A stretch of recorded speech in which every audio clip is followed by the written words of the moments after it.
एक गांव था होशियारपुर, जिसमें जमींदार हंसमुख सिंह अपने इलाके का सबसे होशियार आदमी था।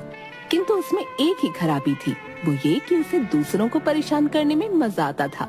जिस दिन 2-4 लोगों को परेशान न करता, उस दिन उसे चैन न पड़ता। आज कुछ बेचैनी सी हो रही है। बहुत दिनों से ना तो किसी को कोई चूना लगाया है और ना ही परेशान किया है। क्यों ना कहीं चलकर लोगों को परेशान किया जाए। सोचकर उसने दूसरे गांव जाने का इरादा किया और चलने की तैयारी कर ली। तभी अचानक उसने देखा, मेरी जेब में तो एक फुट्टी कौड़ी नहीं है। अब क्या किया जाए?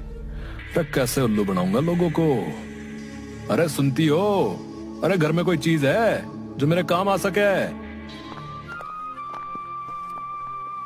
अब आपके इस ठगी के काम के लिए कोई पैसे तो मेरे पास है नहीं।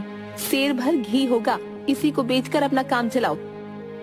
अरे हट पगली, सेर भर घी क्यों खराब किया जाए? हैं? पाव भर काफी है। एक काम करो, एक मटकी में गले तक मिट्टी भर लो, ऊपर से पाव भर घी थोप दो, फिर मटकी घी से भरी भरी दिखने लगेगी। अरे वाह मेरी कमला रानी, तू तो मेरे साथ रहकर खूब चतुर हो गई है। सही कहा, तुम जैसे कंजूस और ठग के साथ रहते रहते ऐसे ही कामों में दिमाग चलने लगा है मेरा। उसके बाद हंसमुख ने मिट्टी से भरी मटकी में ऊपर से थोड़ा देसी घी थेपकर मटकी हाथ में लेकर दूसरे गांव की ओर चल पड़ा। दूसरे गांव में गली, बाजार और मोहल्लों से होते हुए वो एक सुनार की दुकान पर जा पहुंचा। उसने देखा, दुकान पर चांदी की मूठ वाली एक सुंदर तलवार लटक रही है। तलवार देखकर हंसमुख जी की आंख ललचा गई। वाह क्या चीज है ये तलवार, तो हंसमुख के पास ही जचेगी। बात करनी चाहिए, सौदा पट जाए तो मजा आ जाएगा। कौन हो भाई? इस गांव के नहीं लगते हो? भाई लाला, तलवार कितने की होगी?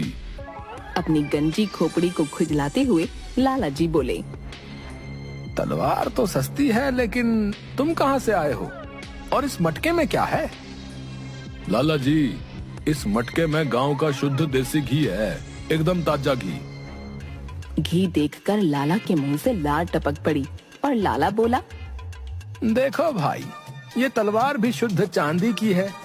इसे बनाने में भी बहुत पैसा लगा है, मगर मैंने देखा कि तुमको ये तलवार बहुत पसंद है, तो ले लो। तुम्हारे इस घी के बदले मैं अपनी तलवार तुम्हें देता हूँ। हंसमुख को उम्मीद न थी कि सौदा इतना सस्ता पड़ जाएगा। उसने तलवार को म्यान से निकाला और खूब अच्छी तरह देखभाल कर फिर